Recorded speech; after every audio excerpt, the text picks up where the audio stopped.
Good morning, everyone, and welcome to this rainy Monday morning edition of Family Law Uncorked. As your reminder, it is Monday, April the 20th. I know that I have to remind myself constantly what day and time it is so that I can keep track and knock those days off the calendar. I am Jim Bordeaux with New Direction Family Law, and today is a light, fun topic that we hope everyone will enjoy. And I am joined with Bethany Phillips, who is a local stylist here in the area. And we wanted to talk a little bit about shelter in place salon tips, because there's all kinds of funny memes going around about what everybody's going to look like whenever we come out of our houses on the other side of this, with roots and nails and brows and all that good stuff. So we thought we would piggyback off the humor and bring in some big guns to talk about what we can do so that we stay a little sane and we're still taking care of ourselves while we can feel good about ourselves, because, taking care of your nails at home and your hair or skin can go a long ways as far as, so making yourself feel good while you're at home. So Bethany, why don't you start by just introducing yourself a little bit to our viewers here in the Facebook world? Yeah, for sure. So I'm Bethany Phillips. I am a hairstylist in downtown Raleigh. I work out of a salon space called Salontology. We're over on Blench Street, real close to Yellow Dog and Raleigh City Farm. So I've been doing hair for, I guess, about 4 years now, makeup as well. And, just love what I do, and definitely itching to get back to work just as much as people are itching to get back in the salon. So we're going just crazy without y'all as you're going. So with that, with you being, obviously not being able to have the salon open, so how have you been holding up at home? I mean, are you finding dolls to play with hair? Are you I mean, like, the struggle's been real. I haven't had a stock of mannequins since hair school. So I've been digging out all of my extensions, just like having fun braiding hair, just, feeling hair in my hands again. Since obviously, we can't really do much in terms of sharing our services with other people, but gotten a lot of home projects done for sure. Yeah. Well, I'm sure that your chair will be flooded whenever we get back, when we get to the other side of this. It's probably going to be a little overwhelming for sure. Yeah. Definitely going to be, I feel like it's going to be like the doors at Disney World, just like, yep. The lines out the door, just rushing. Absolutely. But I'm resting now. So yeah. Yeah, it should be nice and rested, have, geared up for what's to come. Yeah. And, I'll say with, I'm no exemption. We were talking before we went live about my own hair, and that's where I want to start, because I know that is your big forte.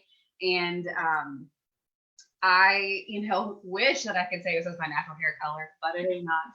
So I was 100% feeling the root showing through struggle, and was able to get, I even texted my stylist and I was like, I'm sorry, I had to do it. I had to go get some box color, but I didn't I didn't do all over. I just did roots, Right. And that's very important. So you were good. You were ahead of the game. Text your stylist and say, look, times are tough. I got to do it. Help. Yeah. So with that being said, I think, because we can still go to stores and get essentials, and I'm just going to throw it out there that, keeping yourself looking right is essential. Well, it's important, we go to the salon because we feel good when we go to the salon, not just about what our stylist does, but the experience in general. So obviously that experience has been taken away. So grabbing those little bits and pieces of that at home, I think, is really important for self-care and just, keeping your morale up and feeling good about, what's going on in general, especially people who are still doing meetings or, things of that nature. You're looking at yourself, other people are looking at you. And so, it's definitely relevant. Yeah. So let's start with hair. So, I went and got box color, just trying to match it up best I could, and, just cross my fingers and hope it worked out. So what, I guess we could just start, like, what overall just tips would you share with people for when they're trying to care for their hair during Absolutely. this time? I feel, and there's no one size fits all. Everybody has different needs, and kind of what I'm sharing today are the things that I've been implementing myself, and that I've just been encouraging clients to do as well. But I think the number one thing is just to kind of focus on your foundations for your skin and your hair. Your skin and scalp health are the basis of your overall complexion and hair health. So I think that while we have the time to focus on those things, we should. There are a lot of the things that get neglected with our busy schedules, the hustle and bustle. So I think that it's a really unique opportunity to just kind of give our hair, our skin, our nails a break from the torture that we put them under pretty frequently. Yeah. Pretty frequently. As far as home haircuts and home colorings go, my first suggestion to everybody is, less is more. Don't necessarily try to, achieve your stylist results. Just do what you need to do to get by. I would first suggest to explore temporary color options before resulting to box color, unless that's something that you've already been doing for yourself and you're very familiar with it, very familiar with the colors that you use, things of that nature. I would suggest reaching out to your personal stylist.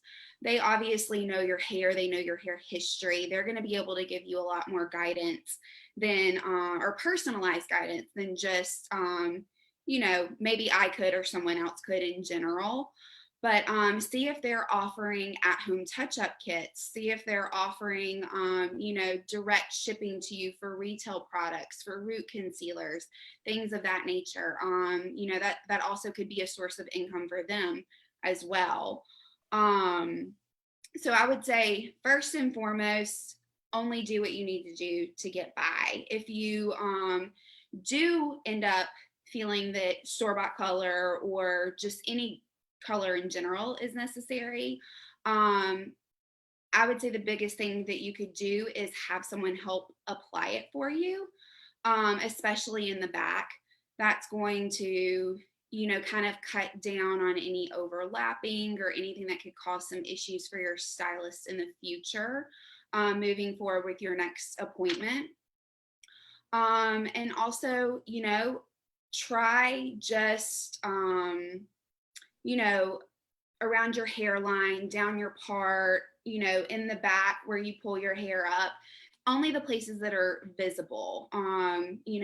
That's kind of what I would focus on first, just to kind of maintain that minimalism without doing a whole full head application.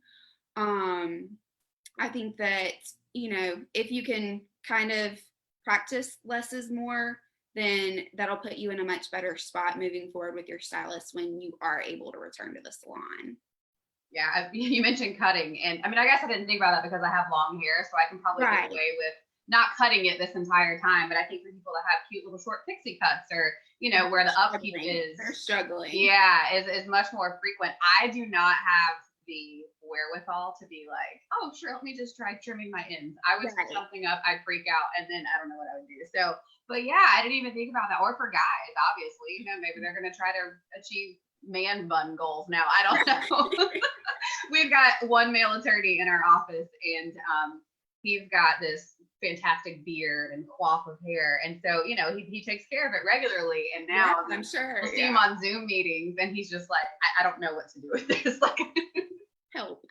Yeah, exactly. So I think that's great. And the minimalist, less is more. What you can do to yeah, I mean, because a little bit makes a big difference, especially in situations like this where maybe you've only been without your stylist for maybe 3 or 4 weeks, or some people whose appointment was in February, they've maybe been without their stylist for going on 6 or 8 weeks now.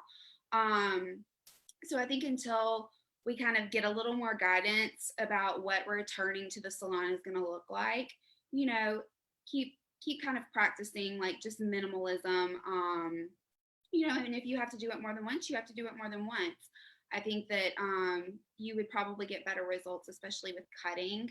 I know bangs for sure are one that people are just going to have to do it. And I've come to terms with it, and I completely understand it. I would never shame or judge anyone.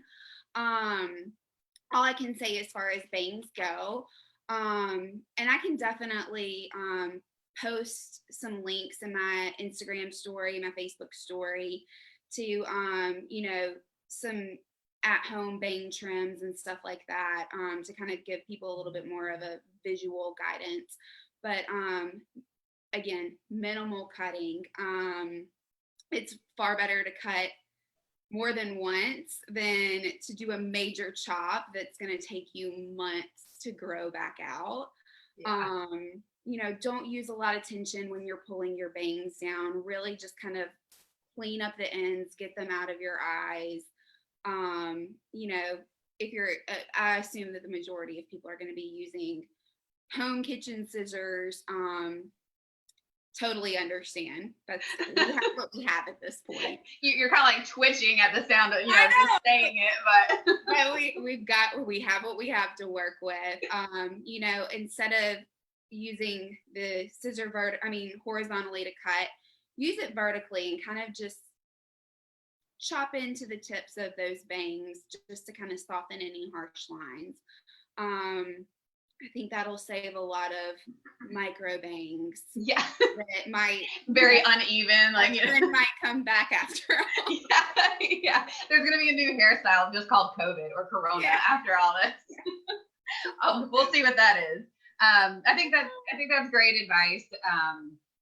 Because I know me personally, I was hesitant to go get box color because I know that there is a major difference in salon quality color and box color, but I couldn't help it. And so what could be something, or I guess the risks involved in that if you do go, I would say that now is not the time just to try a completely different color all over your head. Right. And we do have a question that just came in, so I'll get to that in a second. What are the risks involved in that whenever you go back to your salon or to your stylist, because you were talking about I'm sure there's color correction and just giving the different chemicals that maybe it's not gonna be able to be matched or go back to your other color. Or what are those? So typically with at-home color, obviously there's always a risk of the color being incorrect. The formulation not being right, it either being too light or too dark compared to what your stylist was doing. So I think that if you're just upfront with your stylist, I know I would be, a lot happier if my clients reached out to me and said, hey, I got to do this. Can you give me any guidance here? And that's also going to give them a heads up for when you come back into the salon to know what they kind of have to deal with. But, the biggest risk is that the color is off. It's different than what your stylist is using. And depending on whether that's too light or too dark, that leads to different levels and lengths of services to correct that, to fix it. So depending on, if it's half a shade, if it's 2 shades, that could potentially run into a corrective color situation, which, we've all had box color mishaps. We know it's kind of, time consuming and expensive to fix. The second thing that you could kind of run into is if you're someone that doesn't have all over color, you like dimension in your hair, you need that root coverage to conceal some of those grays, but you also get highlights. You could see some banding, some overlapping, things of that nature, just because we're human. We don't have eyes or arms in the back of our heads. That's what our stylist is there for. Exactly. So that application is never going to be as neat or as precise as someone who is doing it for you. That makes sense. And I like that you mentioned, and actually I think, don't you, because you're the stylist for a couple of the attorneys in our office, right? Yes. Yeah. So because Carly actually just joined, she just started watching. Hi, Carly. And I know she joked because, we, all of us except for one, like I said, being females, we all talk about our hair and we get cuts or whatever. And so, of course, Carly came back whenever she was trying to decrease the amount. She was trying to prevent from overwashing her hair. Yes. And so recently we have team meetings every so often, like 3 times a week. And she was like, all this not having to shower as frequently is being really good for my hair. And this is what I was trying to accomplish of it not, not drying out my hair and everything. Absolutely. So, sorry, Carly, I just put you on blast, but. So with that being said, you're talking about Carly and not overwashing your hair and, dry skin, you're talking about scalp health, and that's where it really all starts. Absolutely. We'll move on to skin. That kind of, we'll kick it off with a question that we received because it relates to skin. It actually relates to waxing. So first of all, Amy, thank you for tuning in. And her question is, would you recommend home waxing for the bikini area, or is it safer just to shave until I can see a professional? I've heard horror stories about home waxing, so I'm a little nervous, but I've got to do something. Gotcha. Totally understand the struggle. So most of, my waxing experience and the services that I provide is all facial waxing.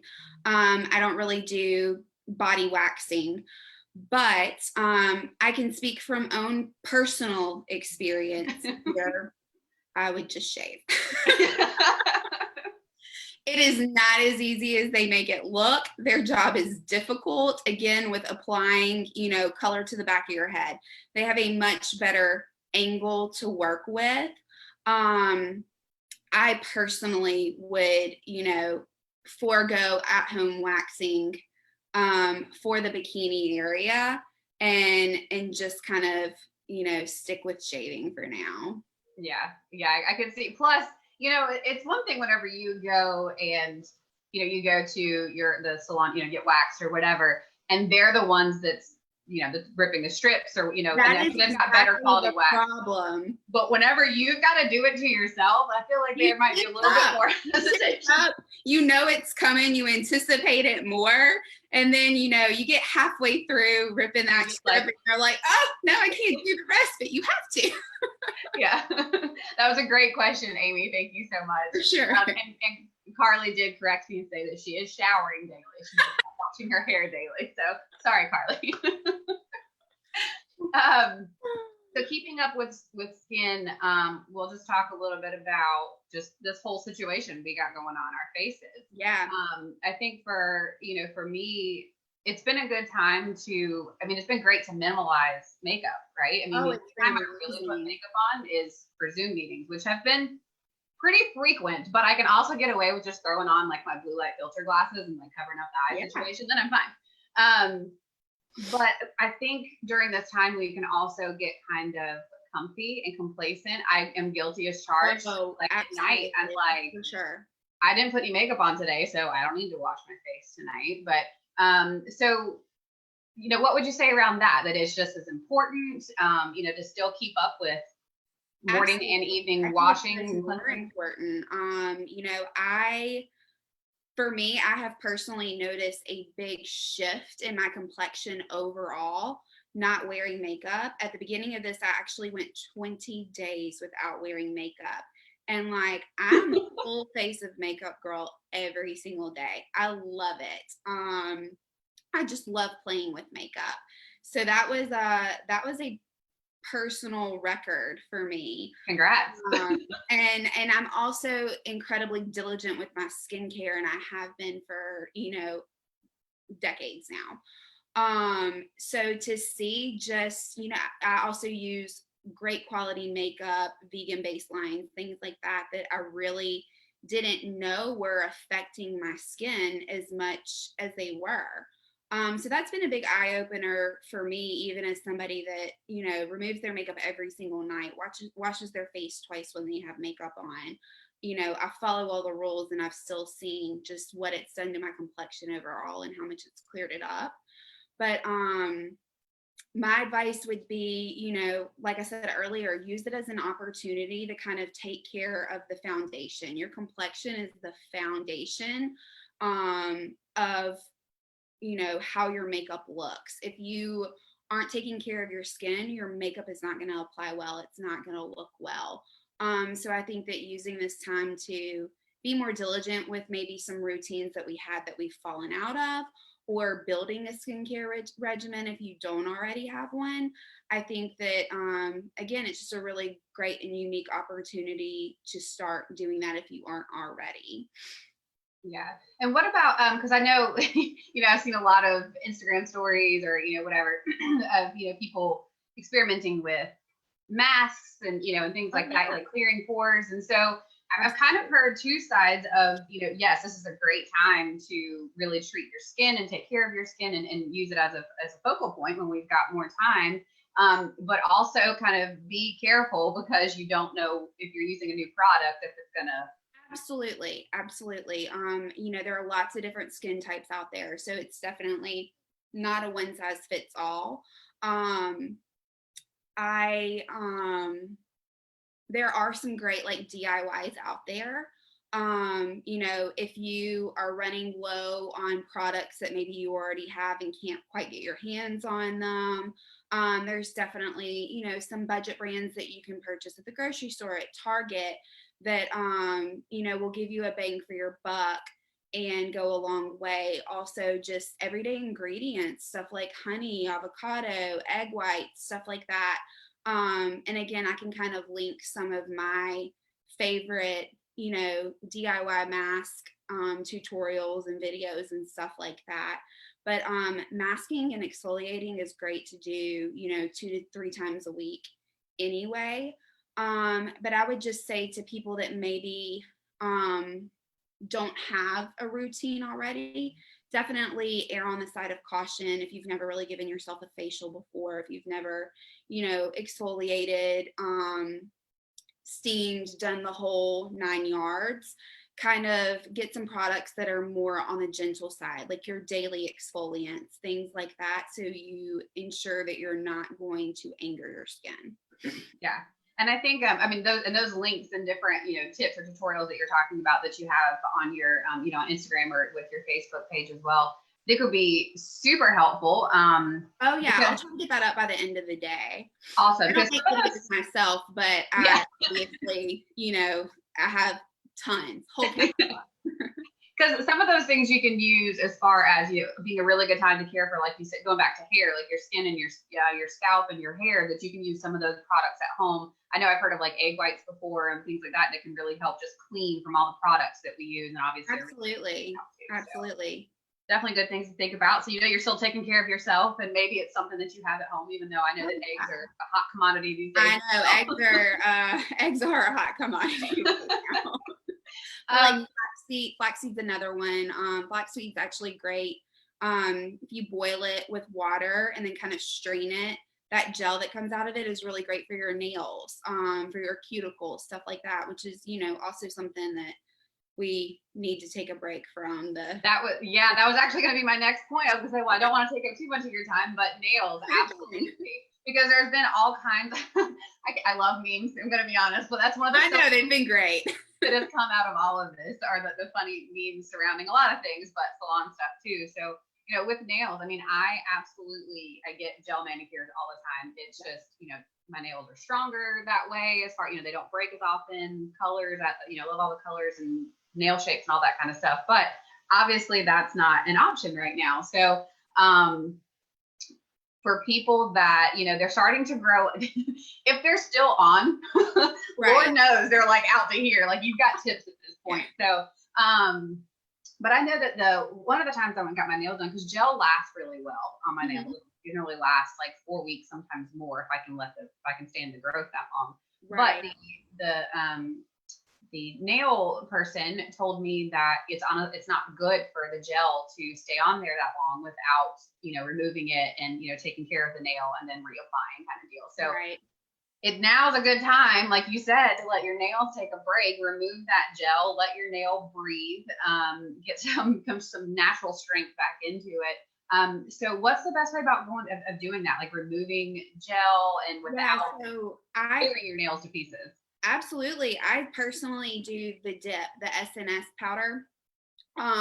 So that's actually a little bit more difficult to remove than even the gel. And I would definitely, tell people, hey, make sure you're removing it safely. If you get those manicures often, you kind of watch your stylist and you know what they do, or your technician and you know what they do as far as removal goes, the cotton balls and the acetone and the aluminum foil, and kind of filing down that surface layer so it penetrates a little better. Just don't do anything that's going to be very abrasive. Don't pop them off without softening up that product first. Don't pick and peel off the gel. It just will kind of defeat the purpose of going a little more natural and trying to get some natural strength and nourishment back into that nail. So, that's what I would suggest, is just make sure that you're removing it in a safe way. If it is still on, I know mine are not and haven't been for a while now. Yeah. But,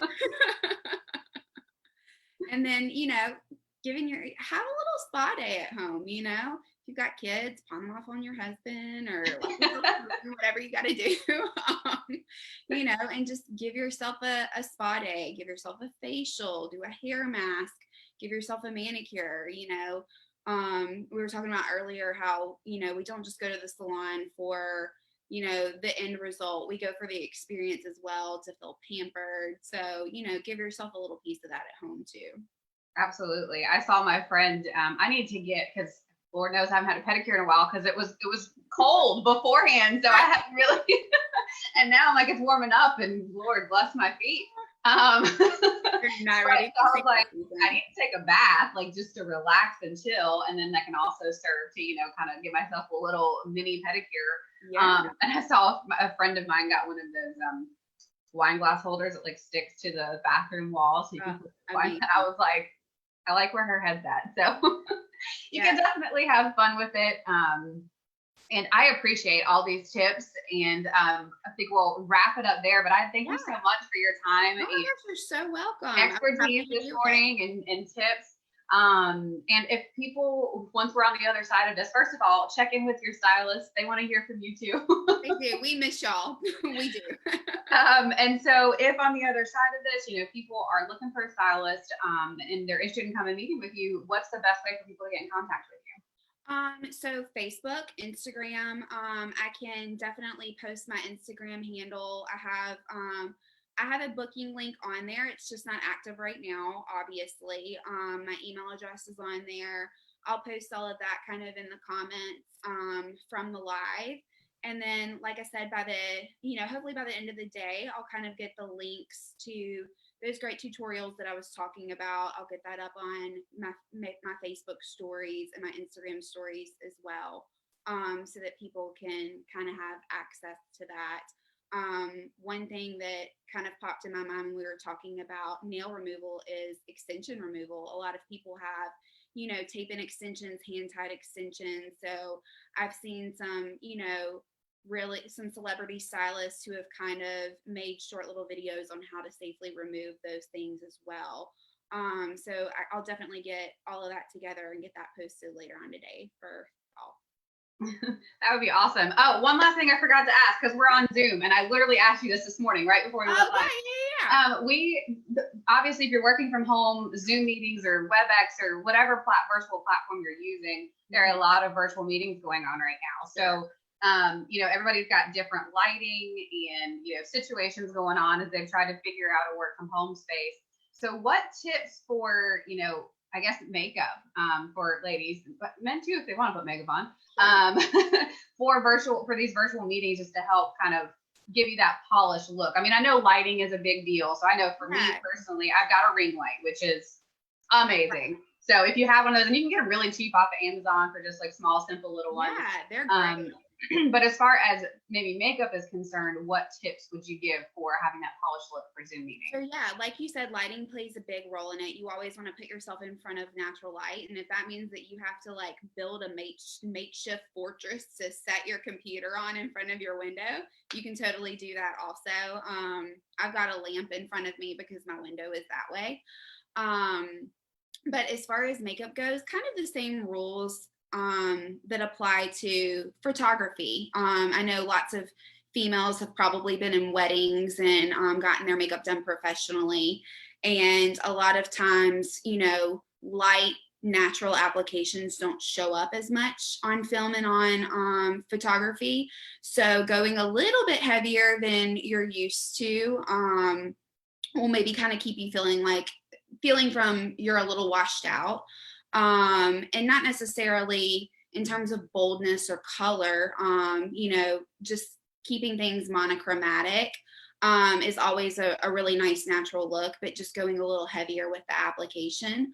I'm a big fan of brightening concealer. I use it all day, every day. It's my favorite. It just makes me look awake. But, taking a little bit of highlighter and kind of just hitting the inside of the corners of your eyes, it gives you that nice, bright, awake look. As well as, utilizing highlighter on your cheekbones, things like that, underneath your brow bone. That's really going to give you just a little more of that, like you said, that glow and that, hey, I'm awake, I'm bright. I haven't been sleeping 20 hours a day. Yeah, I didn't just wake up 15 minutes before this meeting. Fine. Awesome. Well, I will definitely keep those things in mind going forward, because I feel like I live on Zoom these days, which is great. It gives me something to do and interaction. So I know this has been great. This has been, I've felt like I've been able to work, which has been nice. But sorry to break your 20-day makeup streak, but not a problem. It felt good. It felt good. But yeah, if anybody has any other questions, I'll keep up with the comments in the thread, or you can, direct message me on Facebook, Instagram. I have plenty of time on my hands. So yeah, absolutely. And I think that's a great tip you mentioned earlier, is reach out to your stylist and see what you can do. Absolutely. You never know what they're offering. Absolutely. Absolutely. So don't forget about your stylist, folks. Reach out to them. They can help you during this time too. Bethany, again, thank you so much for joining us today. We were looking forward to this. This was a fun topic. Absolutely. And definitely useful to help us with all the time we have now.